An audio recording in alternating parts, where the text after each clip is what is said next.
پرواز تو دونوں کی ہے اس ایک فضا میں، کرگس کا جہاں اور ہے شاہی کا جہاں اور، الفاظ و معانی میں تفاوت نہیں لیکن ملا کی ادا اور ہے مجاہد کی ادا اور اپنی ملت پر قیاس اقوام مغرب سے نہ کر کہ خاص ہے ترکیب میں قوم رسول ہاشمی، ان کے مذہب کا ہے رنگ و نسل پر انحصار اور قوت مذہب سے ہے مستحکم جمعیت تیری۔ معزز سامعین گرامی قدر، اور میں اپنے پریس کے ساتھیوں سے چند باتیں یہ کرنا چاہتا ہوں کہ جمعیت اہل حدیث پاکستان کو بحال کرنا کیوں ضروری تھا۔ آپ نے مذہبی جماعتوں کی یا سیاسی جماعتوں کی تاریخ کے اندر کبھی یہ منظر نہیں دیکھا ہوگا کہ ایک جماعت جو پاپولیرٹی کے عروج کے کناروں کو چھو رہی ہو۔ 1987 میں علامہ شہید کے دور کو دیکھنے والے بھی صحافی موجود ہیں اور رفقا کار موجود ہیں۔ ایک جماعت عروج پہ ہو، پوری پاپولیرٹی پہ ہو، اس کو ختم کر دیا جائے اور ختم کر کے کسی دوسری جماعت کو اختیار کیا جائے، کسی دوسری جماعت کے اندر شمولیت کر لی جائے۔ وہ بانی جمعیت جو جمعیت اہل حدیث پاکستان کے بانی تھے، انہوں نے جمعیت اہل حدیث کو اپنے خون سے سینچا۔ جس وقت قربانی دے دی اس وقت ان کی جمعیت کو وائنڈ اپ کر دیا گیا، رول بیک کر دیا گیا، لپیٹ دیا گیا۔ آج پاکستان کے اہل حدیثوں کے لیے ایک بہت بڑی خوشخبری بھی ہے بالخصوص اور اہل اسلام کے لیے بالعموم، کہ وہ جمعیت جو علامہ شہید کی وفات کے بعد رول بیک کر دی گئی، آج اللہ کے فضل و کرم سے میں اپنے رفقا کی موجودگی کے اندر آپ کے سامنے امیر محترم شریف چنگوانی صاحب نے، یہ میرے جوان جذبوں کا طارق یزدانی، وہ میرا ساتھی دلیر نوجوان ذاکر الرحمان صدیقی، علماء کی ایک بڑی تعداد، امین محمدی صاحب، یحییٰ عارفی صاحب، ہاور رشید بٹ صاحب، قاری ابوبکر صدیقی صاحب، سینکڑوں ہزاروں علماء کی موجودگی کے اندر اللہ کے فضل و کرم سے اس جمعیت اہل حدیث پاکستان کو بحال کر دیا گیا، جس کو چند لوگوں نے اپنے مفادات کے لیے لپیٹ کر کونے پہ لگا دیا تھا۔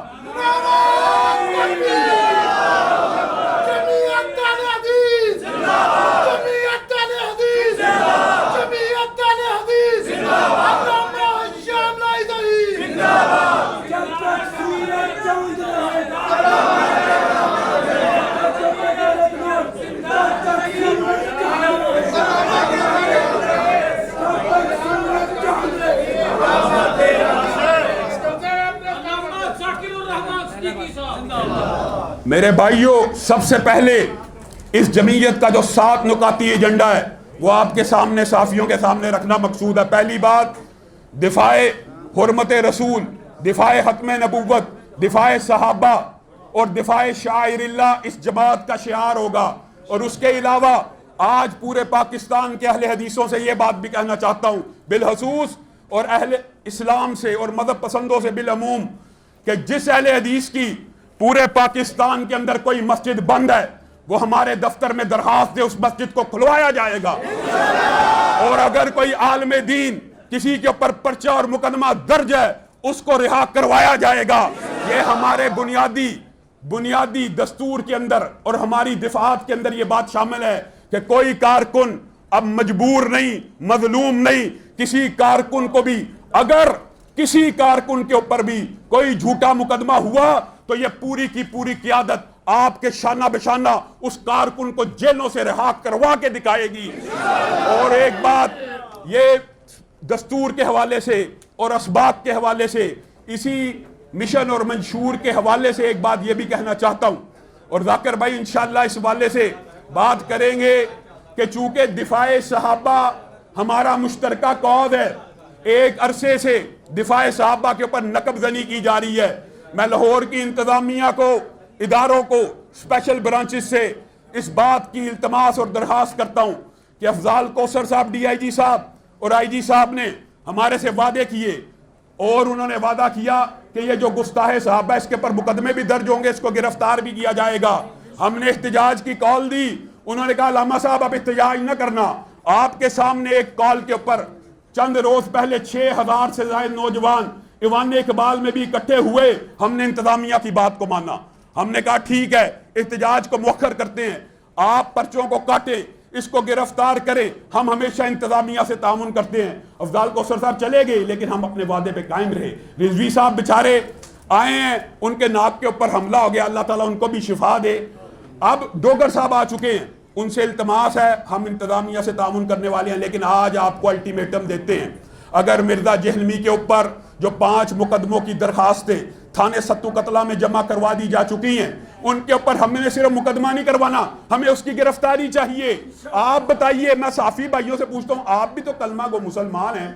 وہ کہتا ہے کہ میرے بھی صحابہ تھے، میرے بھی 313 تھے، میرے بھی بدری ہیں، میرا بھی عشرہ مبشرہ ہے، میری امت کے اندر بھی ایک عبداللہ ابن ابی ہے، اور میرے لیے بھی ایک ابو جہل ہے۔ کیا یہ صریحاً اپنے آپ کو رسول اللہ سے ملوانا نہیں ہے؟ اس بندے کے اوپر مقدمے کیوں نہیں؟ ہم قانون ہاتھ میں لینے والے نہیں، آئین اور دستور کا پامال کرنے والے نہیں، ہم قانون نافذ کرنے والے اداروں کو یہ کہہ رہے ہیں اگر قانون موجود ہے تو حرکت میں آ جائیے۔ ہم تو آپ کے سامنے دست بستہ گزارش کر رہے ہیں کہ قانون موجود ہے، صحابہ کے گستاخوں کو پکڑنے کا، حرمت رسول پہ حملہ کرنے والوں کے لیے قانون موجود ہے، تو آپ قانون کو حرکت میں لے کے آئے۔ ہمارا اس مطالبے میں پھر یہ کہتے ہیں سختی کرتے ہیں، ہم نے تو ہمیشہ انتظامیہ کے ساتھ نرمی کی ہے، اگر آپ نے یہ مقدمے نہیں کاٹے تو پھر ہم جمعے کے دن اس بات کا اعلان کرنے پہ مجبور ہو جائیں گے کہ ہم نے پرامن دھرنا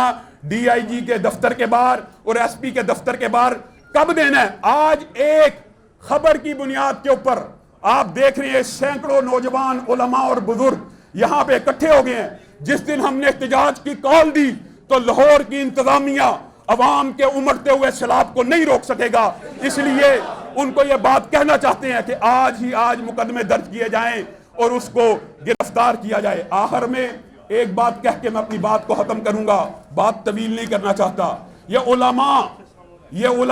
انبیاء کے وارث ہیں، انبیاء خاموش ہو جائیں یار شیخ صاحب، یہ علماء انبیاء کے وارث ہیں،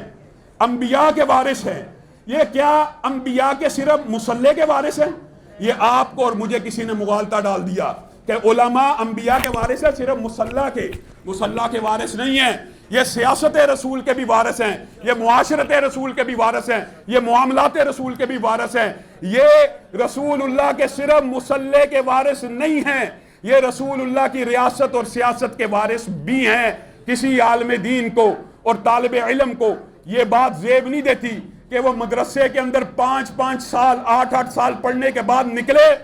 اور نعرہ لگائے نواز شریف زندہ باد، اور نعرہ لگائے عمران خان زندہ باد، اور نعرہ لگائے بلاول بھٹو زندہ باد۔ عالم دین کا کام یہ ہے کہ وہ نعرہ لگائے نظام مصطفیٰ زندہ باد، نفاذ اسلام زندہ باد، ختم نبوت زندہ باد۔ عالم دین کا کام یہ ہے۔ ہم اتحاد کے قائل ہیں، اتحادی سیاست کے بھی قائل ہیں، لیکن ہم نوکری کے قائل نہیں ہیں اور چاکری کے قائل نہیں ہیں۔ اپنی قوت کو منوائیے، اور انشاءاللہ جس دن میں نے اس بات کو محسوس کیا کہ میں اپنے والد کی روایات کو لٹانے میں ناکام ہو گیا ہوں، آپ سب سے وعدہ کرتا ہوں اسی دن اس منصب سے دستبردار ہو جاؤں گا۔ کرسیوں سے چپکنا، دیمک کی طرح کرسیوں کو کھانا، یہ ہمیں نہ ورثے میں ملا نہ ہمیں اس کی عادت ہے۔ اللہ کے فضل سے اگر آپ میرا ساتھ دیں گے، آپ کے ولولوں، آپ کے ہموں، آپ کے تنتنوں کی ضرورت ہے، اگر آپ میرا ساتھ دیں گے تو وہ وقت دور نہیں ہے۔ قسم کھا کے کہتا ہوں کہ پاکستان کی فضاؤں میں پھر علامہ شہید کے دور کو واپس لٹایا جائے گا۔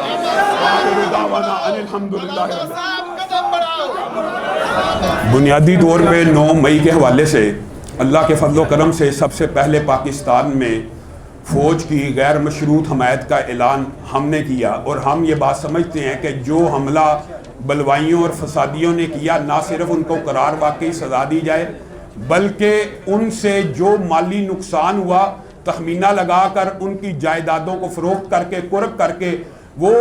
حکومتی اداروں کا، فوجی اداروں کا اور املاک کا جو نقصان ہوا ان سے پورا کیا جائے۔ لیکن ضمنی طور پہ ایک بات میں یہ کہنا چاہتا ہوں کہ اس حوالے سے آپ نے ایک دیکھا ہے کہ راہ چلتے لوگوں کو بھی جو کیمرے میں آئے ان کو پکڑ لیا، تو جو ساتھی بے گناہ ہیں ان کو چھوڑ دیا جائے جن کا اس جماعت کے ساتھ یا بلوائیوں اور فسادیوں کے ساتھ کوئی تعلق نہیں تھا۔ بنیادی طور پہ ہم یہ سمجھتے ہیں کہ کسی بھی سیاسی جماعت کے اوپر پابندی کو لگانا یہ عارضی حل ہوتا ہے۔ ہاں ان بلوائیوں اور فسادیوں کو قرار واقعی اور عبرتناک سزا، وہ تو قرآن پاک میں آپ کو پتہ ہے آیت محاربہ بھی موجود ہے کہ انہوں نے تو باقاعدہ فساد فی الارض کے مرتکب ہوئے ہیں، ان کو سخت سے سخت سزا دینی چاہیے۔ جہاں تک کسی سیاسی جماعت کے اوپر مکمل طور پہ پابندی لگانا ہے، اس حوالے سے ہمارا موقف یہ ہے کہ سیاسی جماعتوں کو اگر وہ قانون اور آئین کے دائرے میں رہتے رہیں تو ان کے اوپر پابندی ہرگز نہیں لگانی چاہیے۔ اور آپ یہ آئندہ آنے والے مستقبل میں دیکھ رہے ہیں، ویسے ہی ان کی پارٹی ساری کی ساری چھوڑ کے ان کو جا چکی ہے، تو پابندی لگانا نہ لگانا اس وقت برابر ہے۔ کے اوپر جمعیت اہل حدیث پاکستان جس کو آج بحال کیا گیا ہے، اس کا جو منشور ہے وہ واضح ہے کہ ہم پہلی ترجیح دینی جماعتوں کو دیتے ہیں، اور ہم یہ سمجھتے ہیں، اور اللہ کے فضل سے یہ بات ویسے کچھ قبل از وقت ہے، لیکن پاکستان کی تمام دینی جماعتوں کے قائدین کے ساتھ مسلسل رابطہ موجود ہے، اور امید ہے کہ الیکشن سے قبل آپ کو ایک مذہبی انتخابی اتحاد پنجاب کی حد تک بنتا ہوا نظر آئے گا۔ لیکن بالفرض اگر وہ انتخابی اتحاد کسی وجہ سے نہ بن سکا تو پھر مذہبی جماعتیں بنیادی طور کے اوپر اتحادی سیاست کی قائل ہوتی ہیں۔ اس وقت جماعت کی شورا، جماعت کے اکابرین جو فیصلہ کریں گے کہ کس سیکولر پارٹی کے ساتھ اتحاد کرنا کریں گے، لیکن آج بھی آپ لوگوں کے وساطت سے تمام مذہبی جماعتوں سے یہی درخواست ہے کہ آپ اکیلے الیکشن لڑتے ہوئے دیکھ چکے ہیں، حتیٰ کہ جماعت اسلامی 75 سال سے الیکشن لڑ رہی ہے، آج اس کی پوزیشن یہ ہے کہ 2000-3000-4000 ووٹوں پہ آ چکی ہے۔ تو ان کو بھی اور تمام دیگر مذہبی جماعتوں کو جو میرے بھائی ہیں، دوست ہیں، جن سے ملاقات ہوتی ہے، میں ان کو یہ بات سمجھاتا رہتا ہوں کہ اکیلے لڑتے رہیں گے، 3-3، 2-2، 4-4 ہزار ووٹ لیتے رہیں گے۔ پنجاب کے عوام کا ایک مزاج ہے، وہ یہ ہے کہ وہ ووٹ اس کو دیتے ہیں جس کی جیت ان کو نظر آئے۔ تو وہ کہتے ہیں یہ مولوی کھڑا ہوا، اس نے جیتنا تو ہے نہیں، اس نے ووٹ ضائع کرنا ہے، اس لیے مذہبی جماعتوں کو ووٹ نہیں پڑتا۔ ورنہ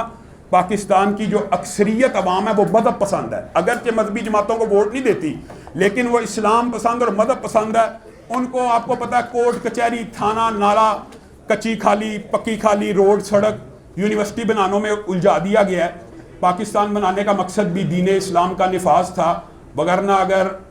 ہم نے کالجز، یونیورسٹیاں، ہسپتال ہی بنانے تھے تو انڈیا ہمارے سے جیت چکا ہے، وہ جنگ گویا ہم ہار چکے ہیں۔ لیکن چونکہ پاکستان بنانے کا مقصد پاکستان میں اسلام کے نظام کو نافذ کرنا تھا، جس دن ہم اس نقطۂ نظر پہ واپس آ جائیں گے انشاءاللہ معاشرت بھی ٹھیک ہو جائے گی اور ملک کی معیشت بھی ٹھیک ہو جائے گی۔ یہ بھی میں آپ کو گارنٹی سے کہتا ہوں، آپ نے ہر نظام آزما لیا، ایک دفعہ اللہ کا نظام اور رسول اللہ کا نظام آزما کے دیکھ لیجئے، دین کے طلبہ کو ملک کی معیشت سونپ دیجئے۔ اگر آپ تجربہ ہی کرنا چاہتے ہیں، اتنے سال کر لیا، صرف 3 برس کے اندر اندر آپ کو ملک کی معیشت بھی درست ہوتی نظر آ جائے گی۔ آپ افغانستان میں اس کا مشاہدہ کر چکے۔ پاکستان کا مطلب کیا؟